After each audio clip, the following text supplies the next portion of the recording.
जब परमेश्वर निराकार सर्वव्यापक है तो अपनी विद्या का उपदेश जीव सत रूप से, जीव सत जीव की तरह, जैसे बोलने वाला जो है उसको तो मालूम नहीं, दूसरा इन्हों सोचा यही बोल रहा है, जिसमें वो बढ़ गया भूत की तरह प्रेत की वत ये काल प्रवेश कर जाता, जैसे श्री कृष्ण में प्रवेश किया। जीव सत रूप से जीव आत्मा में प्रकाशित कर देता है, जीव आत्मा अंदर बढ़ गया, जीव सत जीव की तरह प्रवेश करके और फिर उसमें प्रकाशित यानी उसमें बोलता, और वह मनुष्य अपने मुख से उच्चारण करके दूसरे को सुनाता है। अंदर तो काल बोला उसका शरीर। अच्छा देखियो, इसलिए यहाँ दोष नहीं कि किन के आत्मा में कब वेदों में प्रकाश किया। देखो यहाँ देखो, ये 4 ऋषि बता दिए कि अंगीरा प्रथम अर्थात सृष्टि के आदि में परमात्मा ने अग्नि वायु आदित्य अंगीरा इन 4 ऋषियों में एक एक वेद का जो ना प्रकाश किया। यह देखो 17 पे क्या बोल, अब कितना अच्छा प्रश्न किया आप पे इन्होंने, आप पे उड़ गए 217 पे। अब प्रश्न करता कहते फिर ईश्वर ने यानी ब्रह्म ने ऋषियों को ज्ञान दे दिया होगा और फिर उस ज्ञान से उन लोगों ने वेद बोल दिए होंगे। जो बोला नहीं नहीं नहीं ऐसे थोड़ा ही बोल सकते हैं, उधर कैसे ऋषियों ने उच्चारण कर दिया, और क्यों अब क्या कहते नहीं ऐसे थोड़ा ही बोल सकते हैं, ऋषियों का तो यहाँ पर भूमिका समाप्त कर दी इन्होंने। अब क्या देखो, ईश्वर ने उन ऋषियों को ज्ञान दे दिया होगा और उस ज्ञान से उन लोगों ने वेद बना दिए होंगे। बोला नहीं वो थोड़े ही बोल सकते हैं, ज्ञान ज्ञ के बिना नहीं हो सकता। बताओ, यानी वो तो ऋषि तो बोल ही नहीं सकते, वो तो जीव सत रूप से काल बोल गया, इनका मुख बोल रहा था।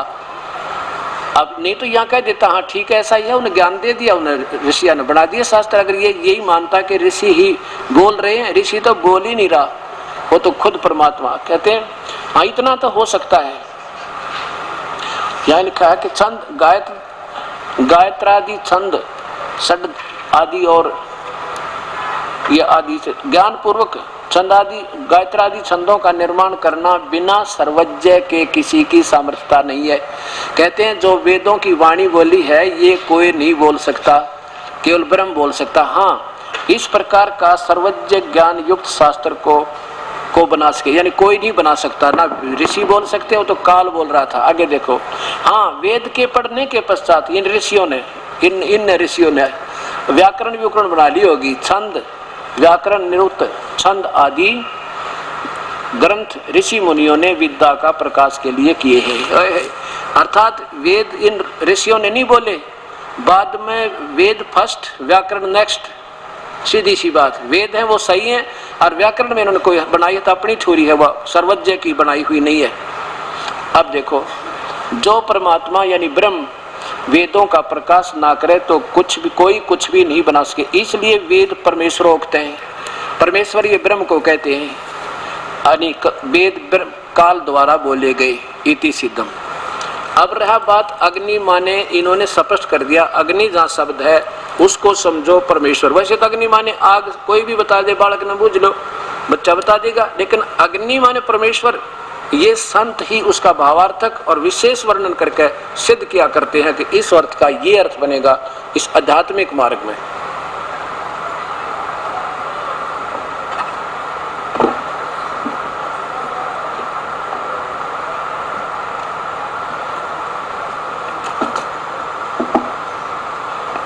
मंडल, जब महर्षि जी ने ऋग्वेद का प्रारंभ किया, ऋग्वेद प्रथम मंडल में विशेष हिदायत दी है कि जहां पर अग्नि शब्द मिले उसको परमेश्वर को समझना, सरलार्थ करते समय। ये देखिए, ये महर्षि दयानंद जी द्वारा भाषा भाष्य है आधार ऋग्वेद, और ये कहां से प्रकाशित है?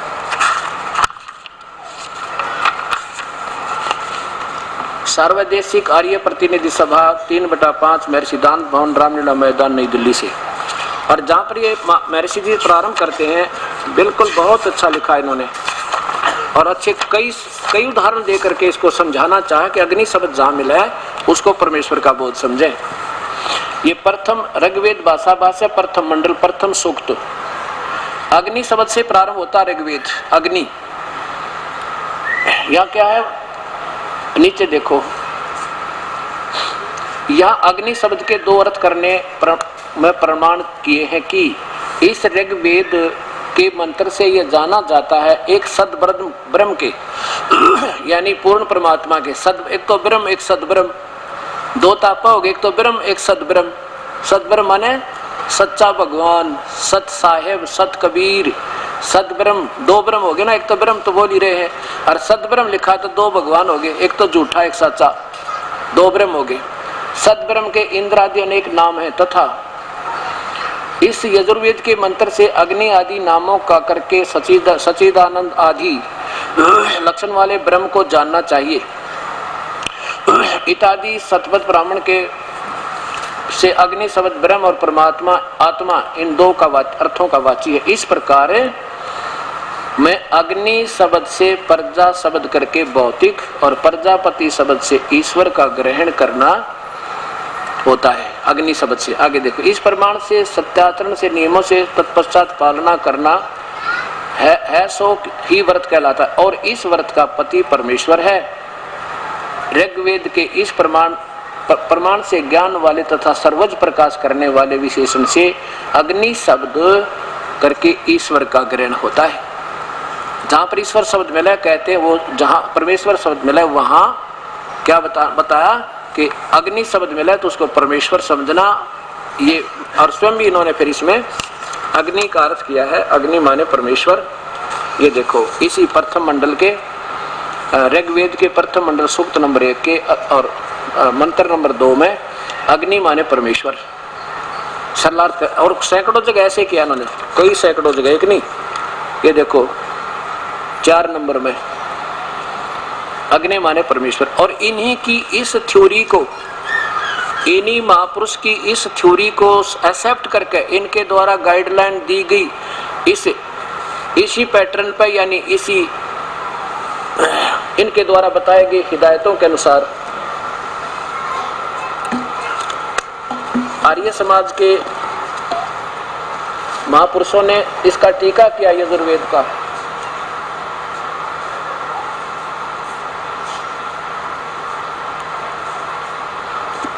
ये देखो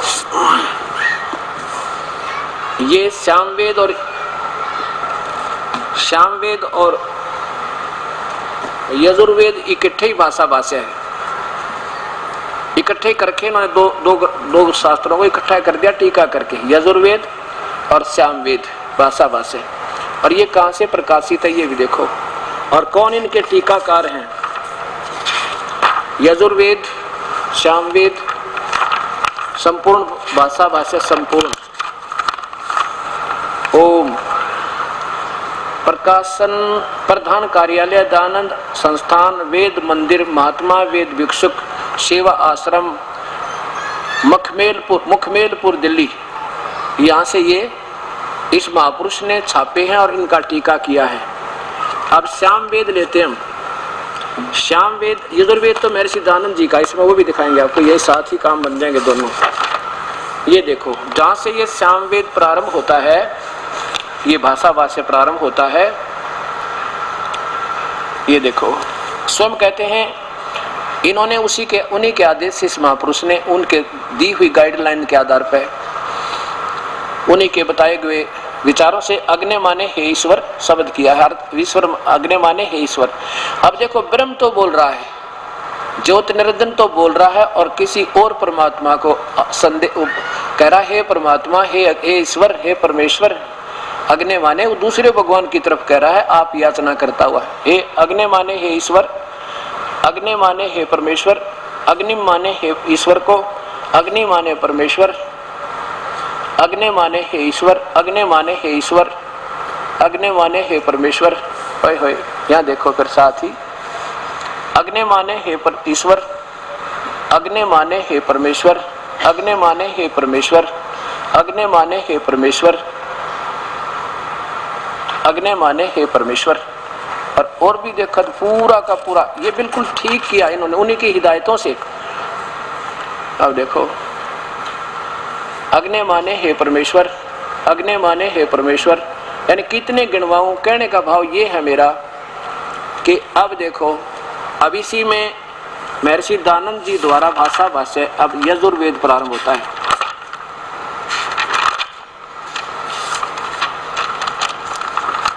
अब यहां देखो इसके 15वें श्लोक में मंत्र में ये 15 नंबर मंत्र है। ये महर्षि दानंद जी द्वारा भाषा भाष्य पूरा का पूरा। ऊपर देखो यजुर्वेद, ये है यजुर्वेद प्रथमोध्याय, प्रथमो भाषा भाष्य प्रथमोध्याय। 15वां श्लोक लेंगे हम पहले। इसमें है कि अग्ने तनुरसी, 15वां श्लोक ये देखो, 15वां मंत्र है अग्ने तनुरसी। अग्ने माने परमेश्वर, तनु माने शरीर, असी माने है।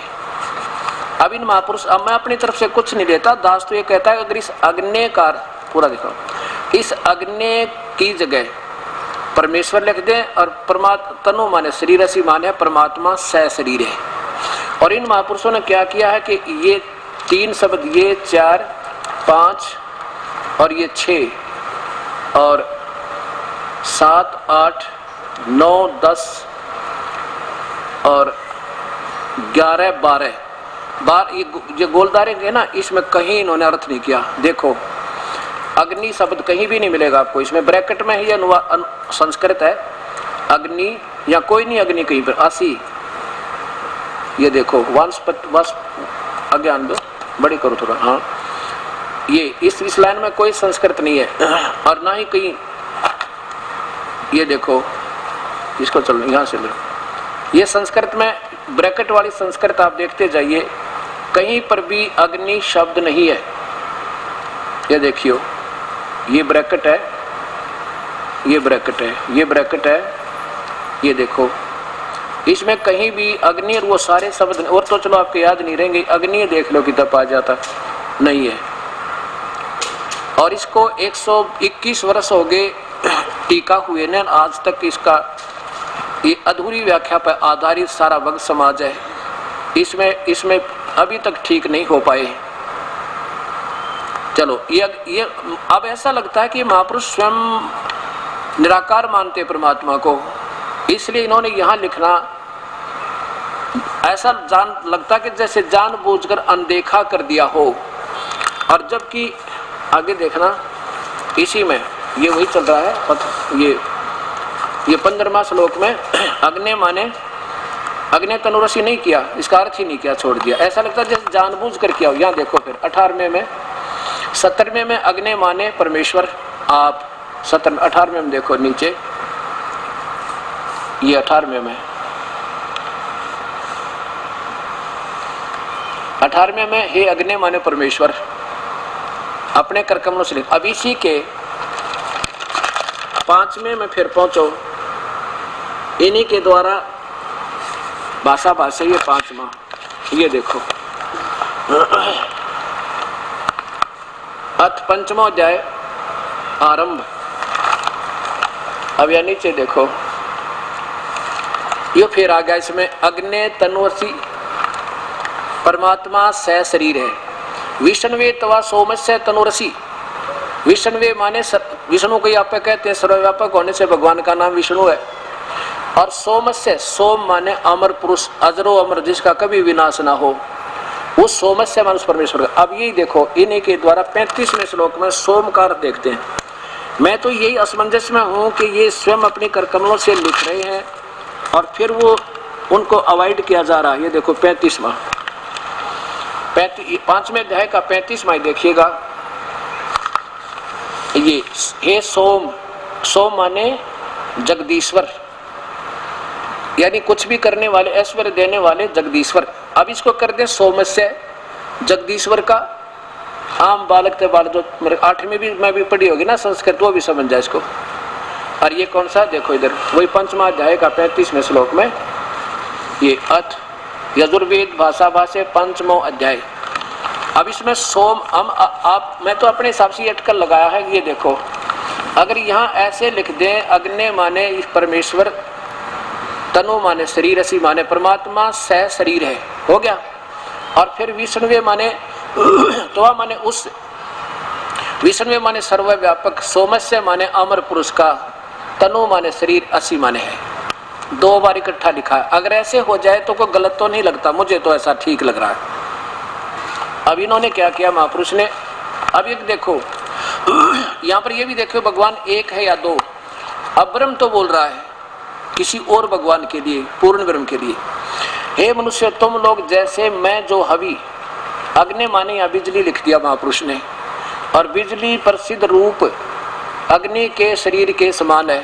अब यहाँ मुझे असमंजस हो रही है कि अग्नि का तो महापुरुष शरीर बतावें, और जहाँ अग्नि माने 100 जगह लिख रखे अग्नि माने परमेश्वर, अग्नि माने परमेश्वर, अगर यहाँ लिख देते अग्नि माने परमेश्वर, तनु माने सह शरीर, असी माने है, बस परमात्मा सह शरीर है, ये सीधा हो जाता है कि वो आकार में है।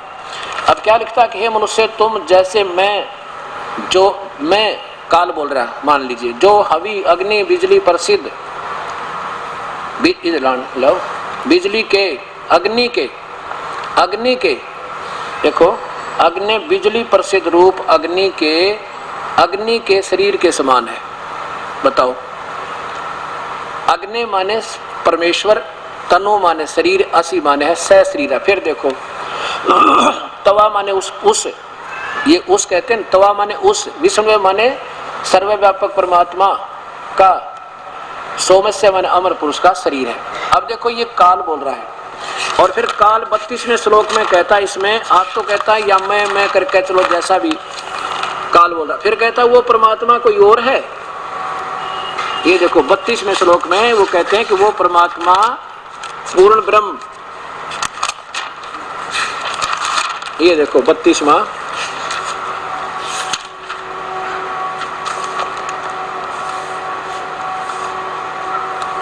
ये रखा 5वें अध्याय के 32 को देखो, ये ऊपर देखो पंचदश अध्याय, यजुर्वेद भाषा भाष्य पंचमो अध्याय, और ये है 32वां मंत्र। उसी गसी जो परम शांति दायक है, कबीर अंगारी असी, कबीर परमात्मा पाप कर्म काटने वाला, पाप काटेश्वर, ये वो है पाप कटेश्वर। कबीर सपस लिखा कबीर, हम इसको कबीर कहने लगे। कबीर अंगारी असी बम भारी अवसर रसिया, देखो वैसे कहते हैं हे जगदीश्वर, यानी ब्रह्म बोल रहा है। वहां तो वो मैं कह रहा था, अब किसी और के लिए बताओ। हे जगदीश्वर, ब्रह्म बोल रहा है, हे जगदीश्वर जिस कारण आप कांतिमान है, असी माने है, और अंगारी माने खोटे चलन वालों के शत्रु, अरि माने शत्रु, अंग माने पाप कर्मों को काटने वाले। चलो इन्हीं की तरफ सोचकर चलते हैं। और कवि यहाँ पर लिखना था कबीर असी, वो कबीर परमेश्वर है। अब देखो अगर इस अर्थ को हम, यजुर्वेद है आपके सामने, अब यजुर्वेद को हम लिख दें, अब जैसे ये यजुर्वेद है, इसका रे हटा दें और हम अपनी अटकल से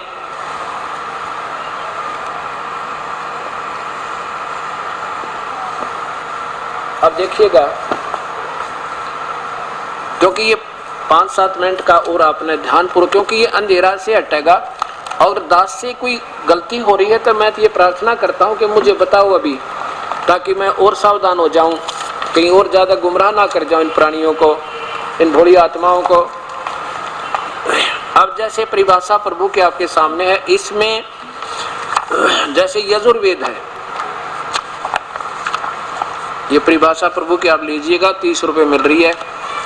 इसमें दास ने ये टिप्पणी की है कि जैसे अब ये यजुर्वेद है, ये पुस्तक यजुर्वेद, और अब यजुर्वेद का संधि छेद करके लिखें तो ऐसे लिख दें तो भी इस पवित्र पुस्तक का बोध है, और ऐसे लिख देंगे ना यजु, अगर हम इसकी महिमा गाते गाते कहीं यजु लिख के और ये लिख दें, यजु का अर्थ होता है यज्ञ सतुतियां, और ये अर्थ लिख दें यजु, जहां पर आवे कि पवित्र पुस्तक यजु है, यजुर्वेद है, जिसमें ये पवित्र पूजा की रचाएं हैं, बहुत अच्छा ज्ञान है, और ये ना लिखे हो यजुर्वेद है, तो ये वेद भी ना लिखा हो ना, केवल यजु हो, तो भी ये लिखना पड़ेगा वो यजुर्वेद है। ये सेंस होती है, कॉमन सेंस।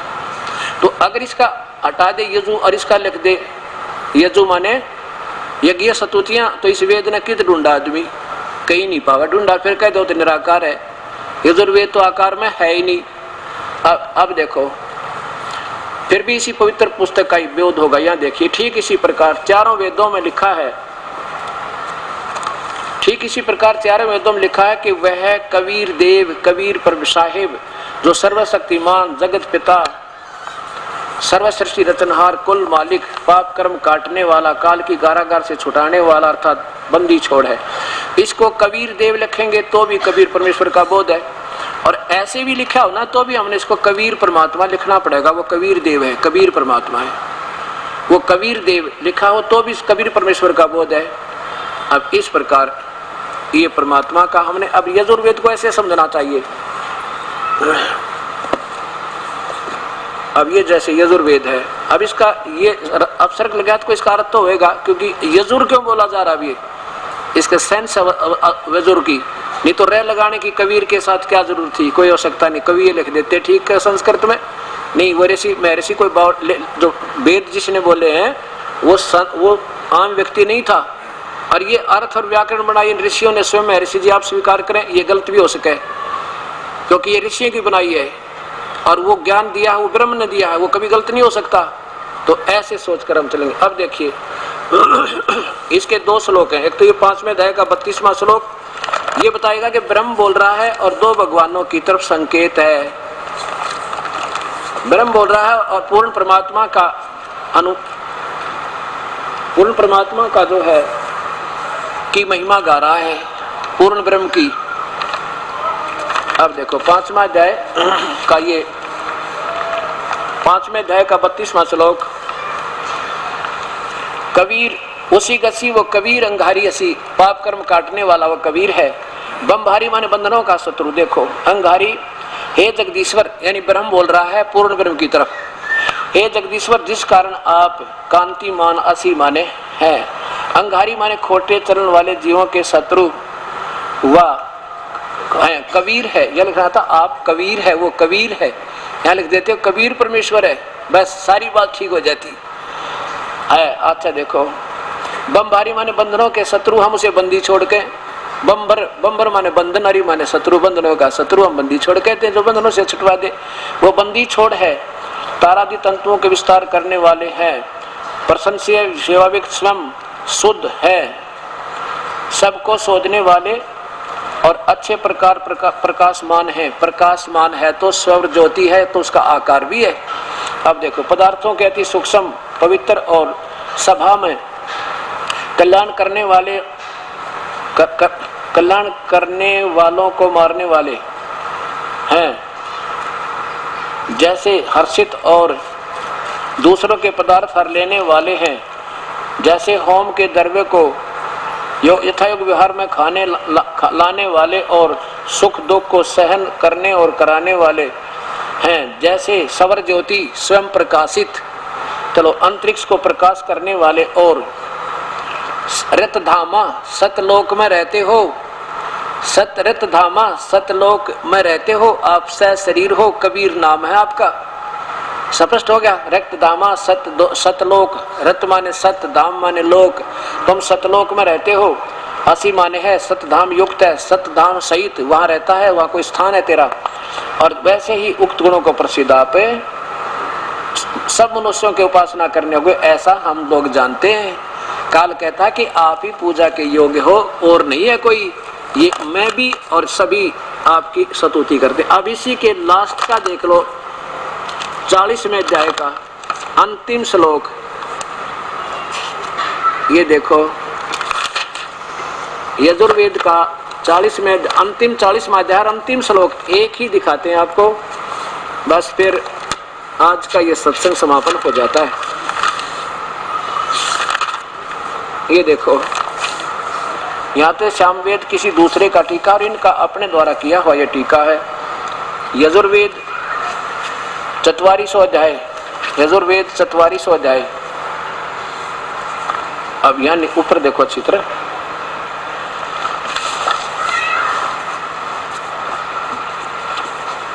यजुर्वेद 44वां अध्याय और नीचे देखो 70वां श्लोक, लास्ट है ये यजुर्वेद का, ये 70वां श्लोक मंत्र। अब क्या कहते हैं महापुरुष जी, परमात्मा एक है, कोई दूसरा नहीं, ब्रह्म। हे मनुष्यो, जिस ज्योत स्वरूप रक्षक, देखो, जिस ज्योत स्वरूप रक्षक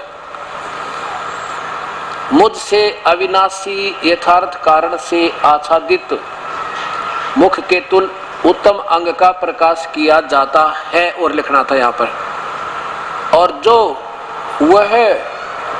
वह कोई और भगवान, जो वह प्राण व सूर्य मंडल में यानी सतलोक में, आदित्य वर्ण माने सतलोक में पुरुष, वह पूर्ण परमात्मा है। होय होय, अब पूर्ण है तो कोई अपूर्ण भी है, कोई सद ब्रह्म है तो कोई झूठा ब्रह्म भी है। सद ब्रह्म माने अविनाशी परमात्मा, और दूसरा जो है ब्रह्म है तो बिना और नाशवान है। दो तो आप ही बता दिए, पूर्ण है तो कोई अपूर्ण ब्रह्म भी है, दो भगवान हो गए। वह परप्रोक्ष रूप, वो तो गुप्त है, ऐसे लिखना। और मैं ब्रह्म, होय होय, अहम माने मैं, अपनी अलग बतावे है, और वो कोई और है, दो बोल रहे हैं भगवान ये।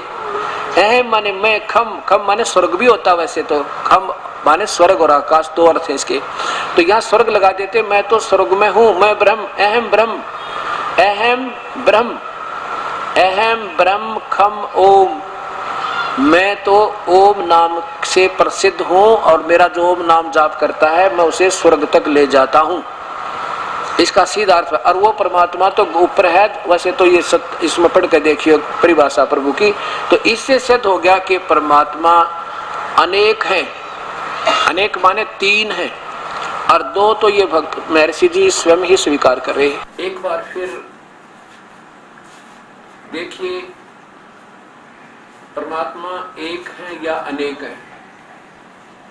महर्षि दयानंद जी द्वारा ही रचित उपनिषद अर्थात ये सत्यार्थ प्रकाश, इन्हीं के कमलों द्वारा अर्थ सत्यार्थ प्रकाश है।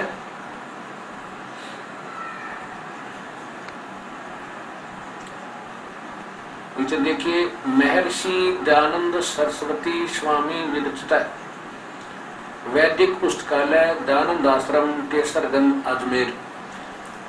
इनसे किसी ने, फिर देखो,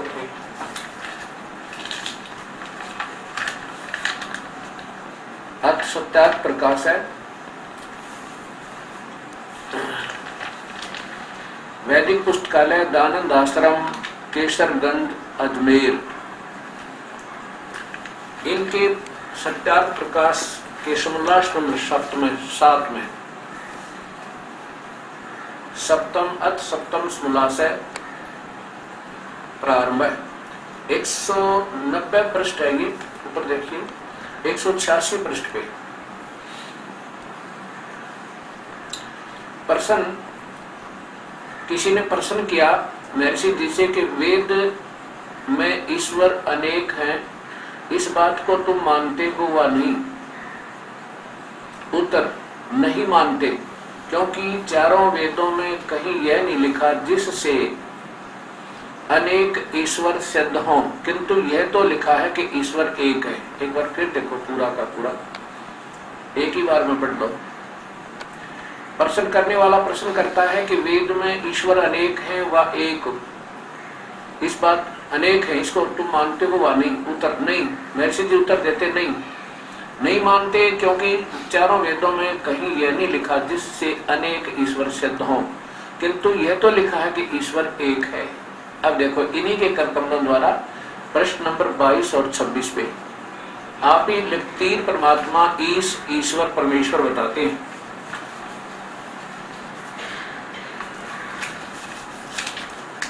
ये देखो,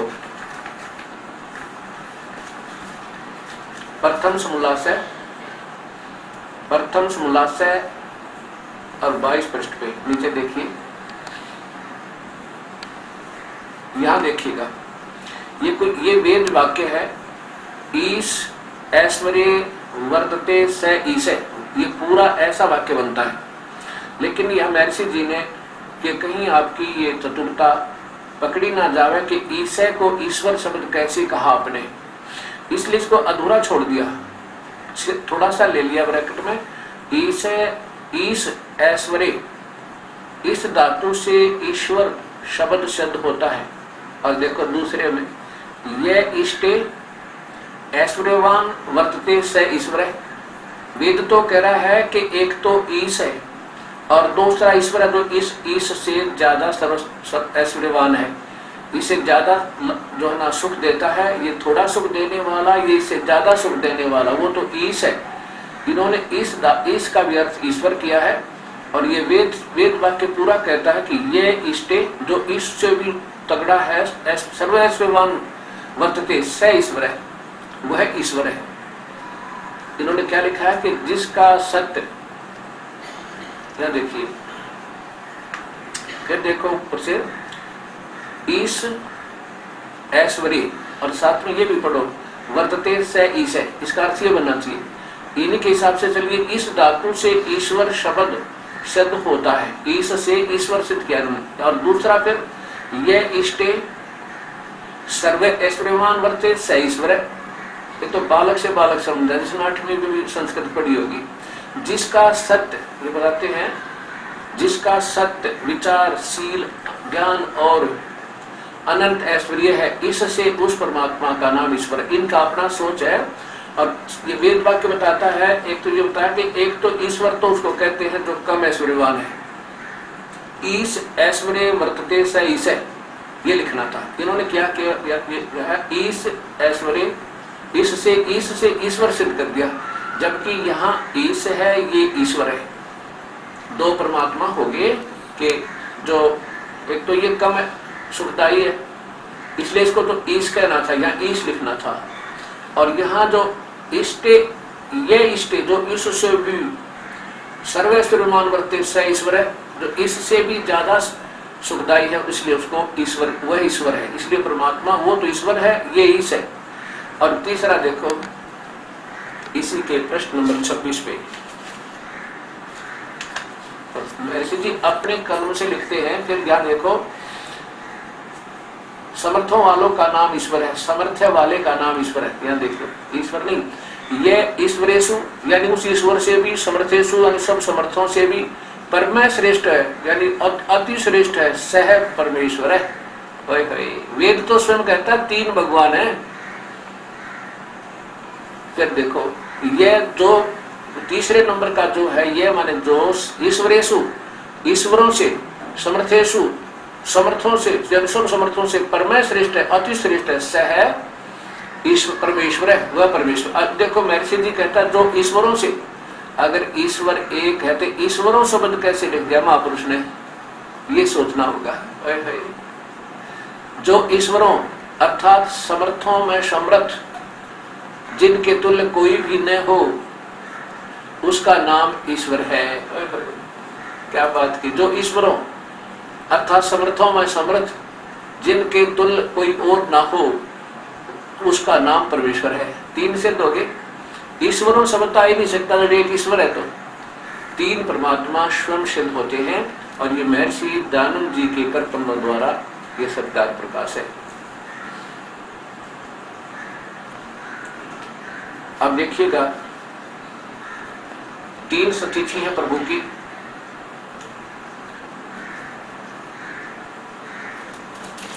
तीन सतिथि है परमात्मा की।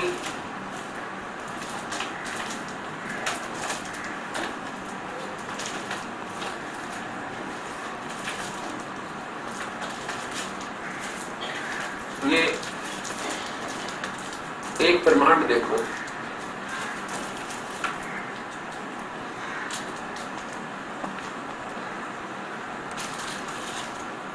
ये एक ब्रह्मांड देखो,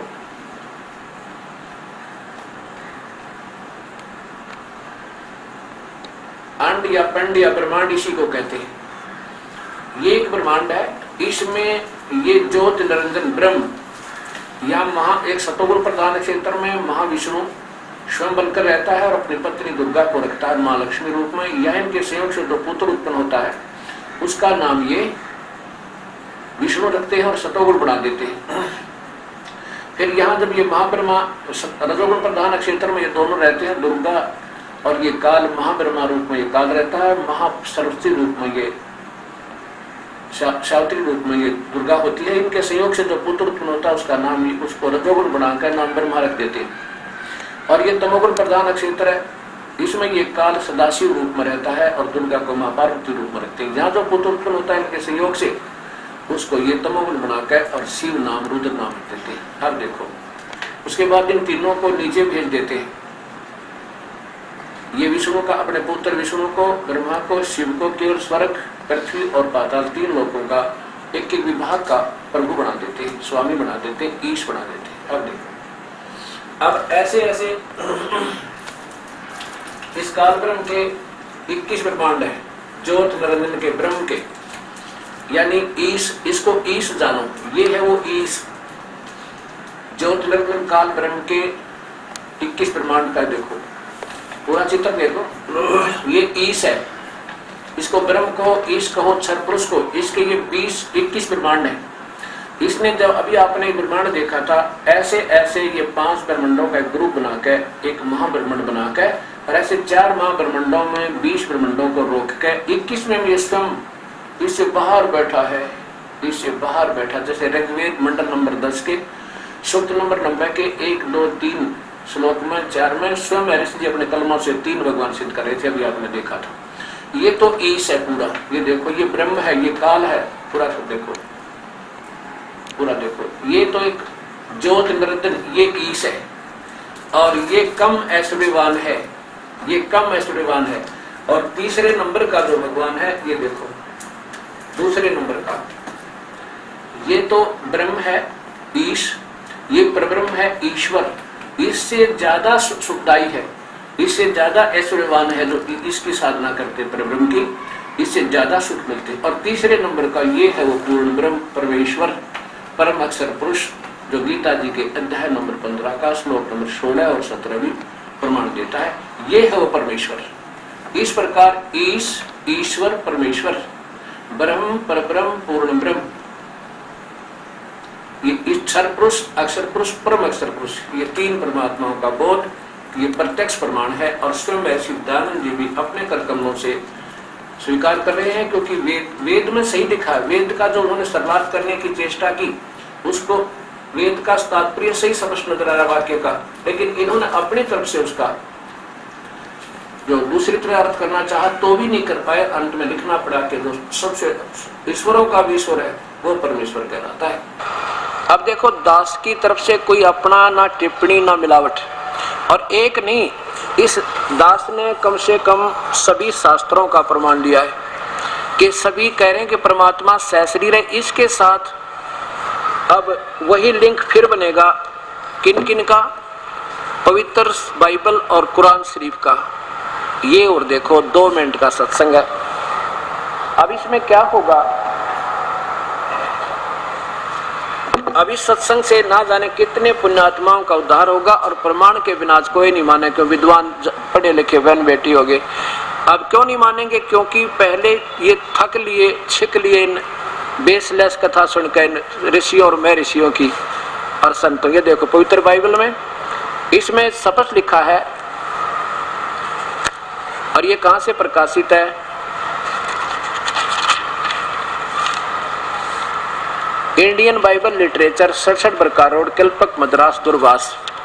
इसके अंदर पहले ही बिल्कुल फर्स्ट में लिखा कि भगवान ने 6 दिन में सृष्टि रची और 7वें दिन तख्त पर जा बैठा। उत्पत्ति, विश्व की सृष्टि के 7 दिन, पहला दिन, दूसरा दिन और तीसरा दिन, चौथा दिन, और यहाँ देखो 5वां दिन और 6ठा दिन। और 6ठे दिन में सुनाते हैं आपको कि परमेश्वर ने, या देखो 26 में, फिर परमेश्वर ने कहा मनुष्य को हम अपने स्वरूप के अनुसार अपनी समानता बनाए। और आगे देखो, फिर तब परमेश्वर ने मनुष्य को अपने स्वरूप के अनुसार उत्पन्न किया, और अपने स्वरूप के अनुसार परमेश्वर ने उसको उत्पन्न किया, नर और नारी करके मनुष्यों की सृष्टि की। 3 बार लिखा है, ऐसे जैसे यजुर्वेद में लिखा है। तो मनुष्य जैसा हुआ प्रभु, वो पूर्ण ब्रह्म जो 6 दिन में सृष्टि रच कर 7वें दिन तख्त पर जा बैठा।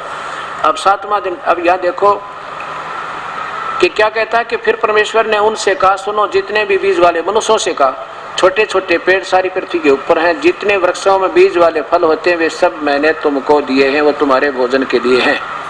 और कहीं मांस खाने का वर्ण उस परम पिता का तो है नहीं।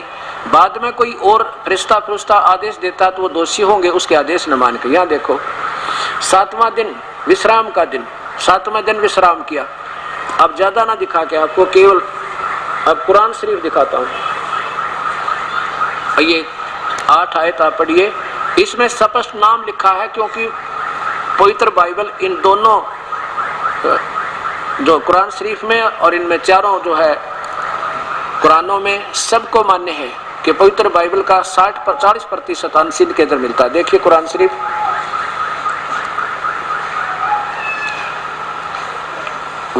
यह वो इलामी किताब है जिसमें कोई संदेह की गुंजाइश नहीं। कुरान शरीफ ये देखो, शेरवानी संस्करण, लखनऊ किताबघर, मौसम बाग, सीतापुर और लखनऊ। और यहाँ देखो इसका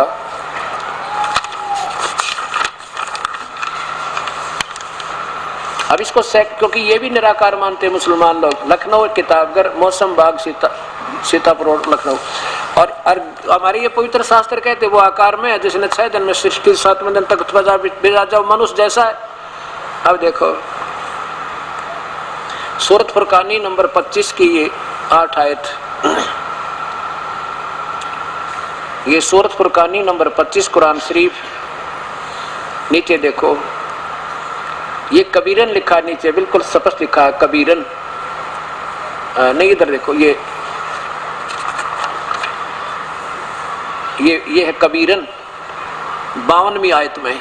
इसका अर्थ ये बनता है कि हजरत मोहम्मद का, ये देखो यहाँ से, ए पैगंबर तुम काफिरों का कहा न मानना। हजरत मोहम्मद का खुदा ऐसे ही उसके अंदर प्रवेश करके या कोई अपना कोई संदेशवाहक भेज के स्वयं संदेशा दे रहा है वो कि और परमात्मा है, वो उसका नाम कबीर है। और काफिर उसको नहीं मानते कबीर परमात्मा, तो उनकी बात मत मानना, उनके लिए संघर्ष करना कबीर परमात्मा के लिए कि वो पूर्ण ब्रह्म है, तो उनकी बातों में मत आना। ये काफिर, तुम काफिरों का कहा न मानना। और इस कुरान शरीफ की दलीलों से उनका नहीं, दलीलों से कबीर परमेश्वर के लिए उनके लिए संघर्ष करना, ये कबीर का अर्थ ने बड़ा कर दिया। अब यहाँ देखो इसी में फिर ये 58वीं आयत में खबीरा लिख दिया और यहाँ खबीरन कर दिया, ये कबीरन है, कबीर है। और जबकि यहाँ फिर इसी की 22वीं आयत में देखो ऊपर, इसी कुरान शरीफ की ये 21 में कबीरन लिखा है, यहाँ भी कबीरन है। और यहाँ देखो कौन सी है, ये वही सूरत फुरकानी, ऊपर देखो सूरत फुरकानी 25 आयत नंबर 21 में यहाँ भी कबीरन है। और इस 53 में भी कबीरन है, यहाँ देखो ना 52 में भी कबीरन है। और यहाँ भी ये कबीरा और कबीरन है। ये यहाँ इसमें ठीक है, और यहाँ इन्होंने गलती से लिखती, इसमें हिंदी में गलत कर रखा है, मिसप्रिंट ऐसा है। ये कबीरन ही है, कबीर माने बड़ा। इसको कबीर भी लिखा, दूसरी मस्जिद जो सुबह दिखाई थी कुरान मस्जिद में, इसको कबीरन लिखा, कबीर ही लिखा, कबीरा भी लिखा। यहाँ देखो अब 52 भी आपने सुन ली, 53 में लिखा है कि वो वही परमात्मा जिसने सारी मतलब सृष्टि को रची। नीचे अपने मतलब की सोचेंगे। और 58 में ये 57 है, ये इन लोगों से कहो कि मैं तुमसे अल्लाह के हुक्म का पर कुछ मजदूरी नहीं मांगता हूँ। और देखो ये कहता, उसका अल्लाह कह रहा उस मोहम्मद जी का कि हमने तुम्हें खुशखबरी सुनाने और सिर्फ अजाब से डराने के लिए भेजा। अब हजरत मोहम्मद को भेजने वाला खुदा था कोई और दूसरे खुदा की तरफ, अल्लाह की तरफ संकेत है।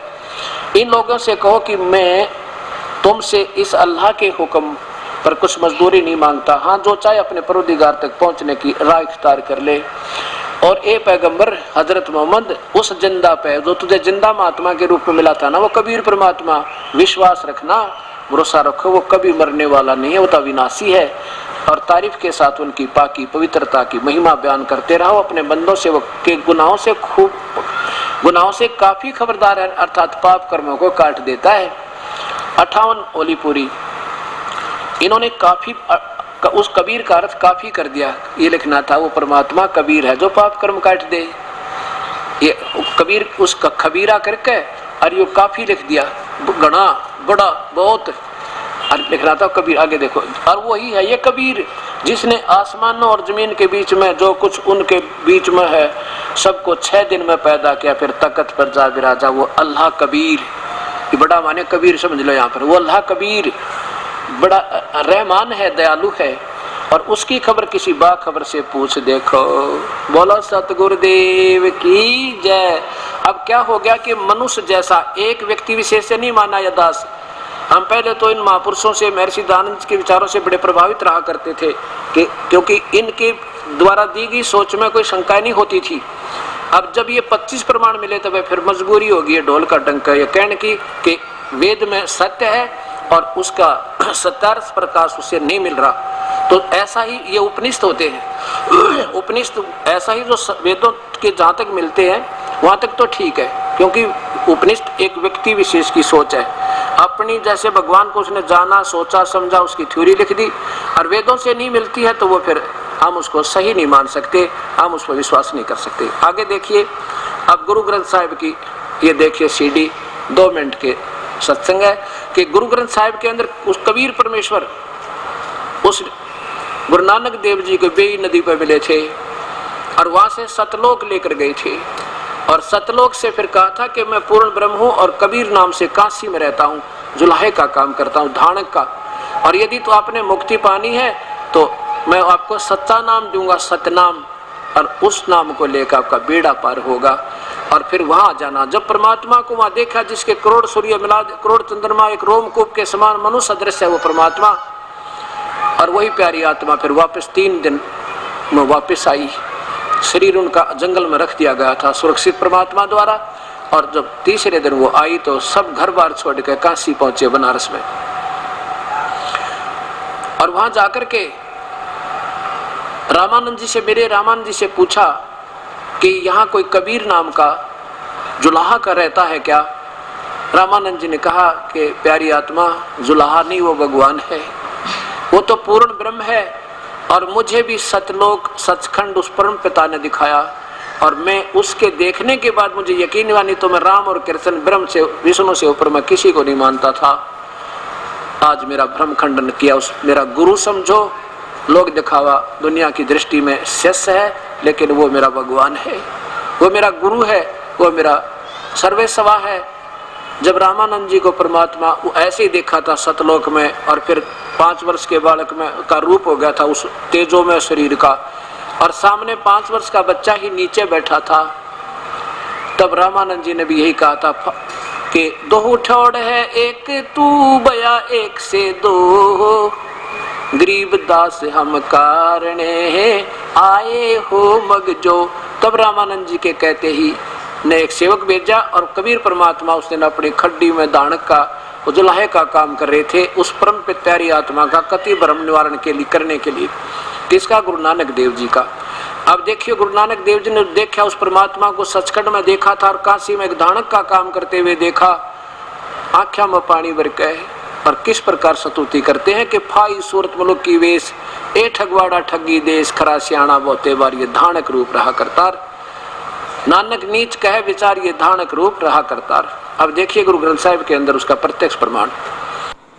श्री गुरु ग्रंथ साहिब जी, अब इसके अंदर आपको प्रश्न नंबर 24 पर श्री राग महला पहला यही सब दिखाएंगे, पंजाबी के अंदर लिखा हुआ। अब ये देखिएगा, श्री गुरु ग्रंथ साहिब जी प्रश्न नंबर 24 पे राग श्री, ये है श्री राग महला पहला घर 4। ये 28 नंबर समाप्त हो जाता, शब्द 29 में प्रारंभ होता है। यहाँ देखिएगा,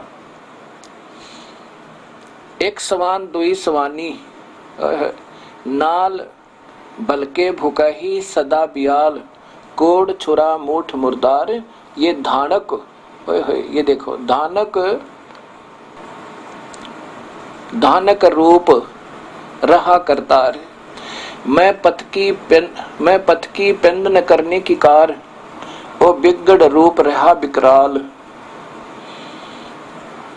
तेरा एक नाम तारे संसारे, होय होय होय, तेरा एक नाम तारे संसार, मैं एहा आस एहो आधार, रोहाऊ मुख निंदा आखा दिन रात, पर घर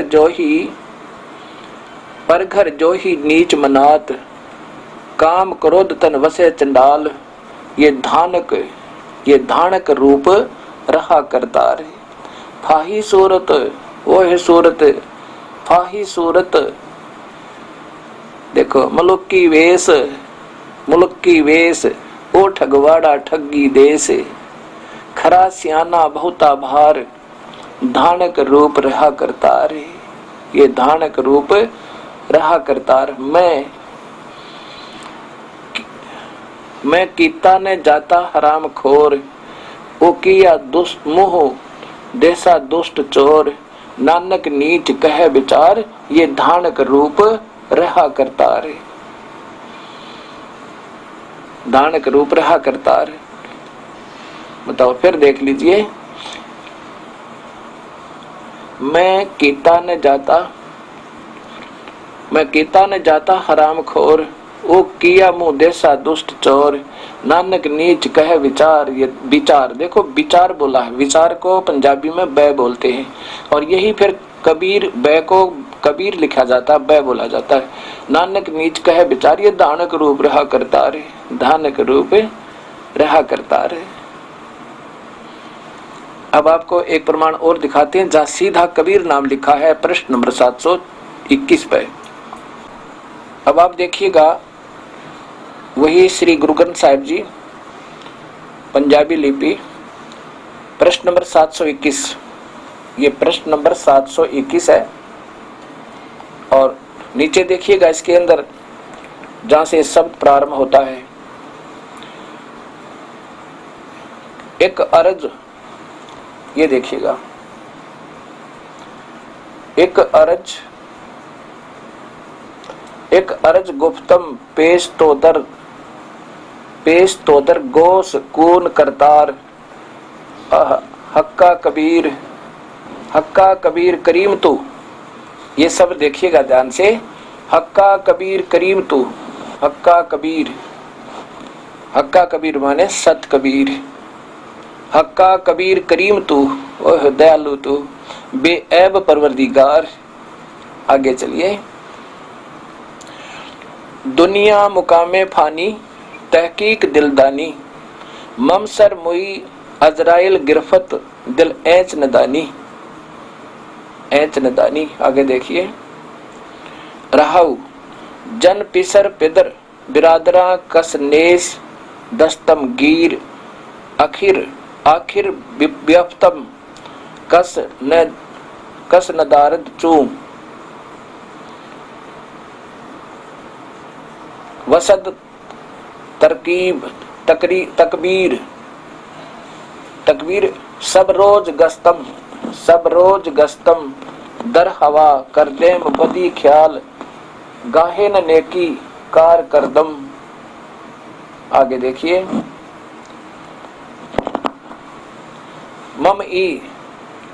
मम ई चीनी अहवाल, बद बखत हमचो गफील, हमचो बखील गाफिल,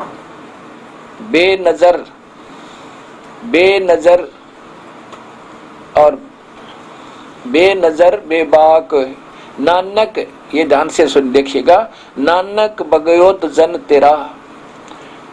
तुरा, तेरे चाकरा पाखाक, तेरे पांव की धूल, पाखाक, चाकरा माने आपका सेवक, आपका नौकर। कबीर साहब को गुरु नानक देव जी कह रहे हैं, तेरा चाकरा पाखाक। फिर देखिएगा, नानक बगयोत जन तेरा, तेरे चाकरा पाखाक, तेरे चरणों की धूल नानक। फिर देखिए ऊपर से प्रश्न नंबर 721, ये प्रश्न नंबर 721। और फिर नीचे देखिएगा, ये हक्का कबीर सत कबीर, हक्का कबीर सत कबीर, ये बिल्कुल सामने शब्द आ रहा, हक्का कबीर बिल्कुल स्पष्ट लिखा हुआ है। ए सत कबीर, आपके चरणों की धूल, आपका दास नानक, और मेरे से जो आप ही, आपके चरणों में एक अर्ज है मेरी। अब प्यारी आत्माओं, आप आपके सामने ये प्रत्यक्ष प्रमाण हुआ कि परमात्मा पूर्ण ब्रह्म, उसका नाम कबीर देव है, कबीर साहिब है, वो सह शरीर है, मनुष्य जैसा है, सतलोक में रहता है, सवर ज्योति है, पाप कर्मों का काटने वाला है, अनंत कोटि ब्रह्मांड का कबीर है, जो काशी में धानक बनकर जुलाहा बनकर रहे थे। गरीबदास जी को भी वही परमात्मा आकर के सतलोक दिखाया था। फिर उन्होंने कहा था, झांकी वेख कबीर की नानक की तीवा, वह सिखा के गल पड़ी इब कौन छुटावेता। गरीबदास जी महाराज कहते हैं कि मैं भी तारा उन्होंने, हम सुल्तानी नानक तारे, दादू को उपदेश दिया, जात जुलाहा भेद न पाया, वो काशी माए कबीर हुआ। क्या बताते हैं गरीबदास जी के मैं पार किया और सुल्तान अधम इब्राहिम सुल्तान अधम को पार किया, और हम सुल्तानी नानक तारे, और दादू को भी उन्होंने उपदेश दिया, वो उनके गुरुदेव थे। और काशी जात जुलाहा भेद नहीं पाया, वो धानक काशी में कबीर हुआ। अब क्या बताते हैं, जब गुरु नानक देव जी ने ऊपर देखा कबीर साहब का नजारा सतलोक का, जब कहा था वाहे गुरु सतनाम, वाहे गुरु सतनाम, वह सच्चा नाम मिले, और वो गुरु मिला जो जिसके पास पूर्ण अधिकार है, क्योंकि वो स्वयं परमात्मा उसमें गुरु रूप में आए हुए थे। मनुष्य यानी तुम साहेब, तुम संत हो, तुम सतगुरु, तुम हंस, और गरीबदास तेरे रूप बिना और न दूजा अंश। आप ताल झांझ जनकारा, आप नचे आप देखण हारा, यानी अपनी महिमा आप पे गावे, आप पे दास बने, आप पे भगवान बने, आप पे गुलाम का रोल, आप पे संत जगत गुरु सतगुरु, सब कुछ आप ही बन के करके जाता परमात्मा सतभक्ति प्रवेश करके। तो उसमें कहा था वो गुरु मिले, और जब बात बना नहीं तो कति बात बिगड़ गई। होए होए वाहे गुरु सतनाम, होए होए वो सच्चा नाम मिले न बात बने। कोट नाम संसारे में उनसे मुक्ति न हो, और सार नाम मुक्ति का दाता, वह को जाने न को।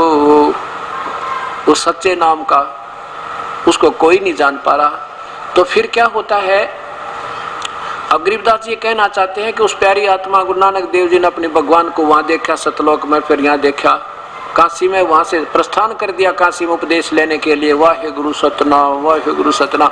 तो उन बालाजी और मर्दाना जी ने नोट कर लिया कि गुरु जी वाहे गुरु सतनाम बोलिया करते। उन्हें सोचा ये मंत्र होगा, क्योंकि ये किसी को बताया नहीं जाता सतनाम दूसरा मंत्र, नहीं तो उस बोलने वाले से दूसरे को उपदेश हो जाए, वो खंड हो जाता दोनों का। इसलिए सचनाम गुप्त रखा जाता। वो और मंत्र है, दो मंत्र का, उसमें एक ओम है और एक मंत्र और है जिसको तत् बोले। तो गरीबदास जी कहते हैं कि उस प्यारी आत्मा ने तो कहा था सतनाम वाहे गुरु, परमात्मा देखे जब, अरे उन्होंने वाहे गुरु नोट कर ली सिखा ने।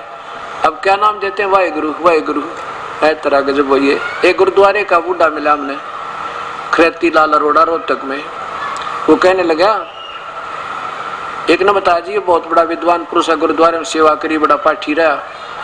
मैंने उससे बात की, मेरे पास प्राण संगली थी, तो मैंने उससे पूछा कि आप गुरुद्वारे में गुरु ग्रंथ साहब को पढ़ा? कभी खूब पढ़ा मैंने, और 40 वर्ष तक उसकी साधन क्या नाम सेवा की है रोहतक गुरुद्वारे में। मैं बोला आप क्या नाम जपते? वाहे गुरु। मैं बोला वाहे गुरु तो कोई मंत्र नहीं बोला यही वाहे गुरु। मैंने वो प्राण संगली दिखाया, उसमें स्पष्ट नाम लिखा था कि गुरु नानक देव जी ये कहते हैं, गुरु ग्रंथ साहिब के इस पृष्ठ नंबर पे ये मंत्र लिखा है कि नामों में नाम ये पहचाना, यही 2 मंत्र का जाप है। तो बोला वो तो साढ़े गुरुआ ने करना से, असी तो वाहे गुरु करेंगे। वह कमाल का आदमी। अब मेरे पेट में दर्द हो जाए तो गोली वही मैं खाऊंगा, वो इससे से खानी पड़ेगी, कोई बात हुई है। अब हमने गुरुदेव ने बताया भी ये मंत्र है, पूरे संत ने ढूंढना और इसका नाम जाप करके बेड़ा पार हो जाएगा।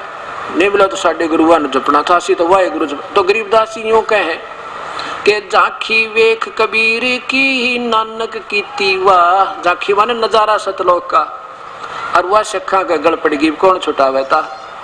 उस सतनाम ने कौन समझा इन प्यारी आत्माओं ने, क्योंकि वर्तमान के जो अब वर्तमान के गुरुओं ने बाद क्या ने यह सारी कहानी बिगाड़ दी बिना सोच समझ के। पवित्र शास्त्र में ये नहीं देखे इस अनमोल रत्न में क्या खजाना दबा हुआ है, क्या संकेत है उस पर उन प्यारी आत्माओं का, और उसके मन गणत कहानियां दंत कथा लोक वेद बना के मनमुखे मंत्र बना के और भ्रमित कर दिया सारे पवित्र समाज को।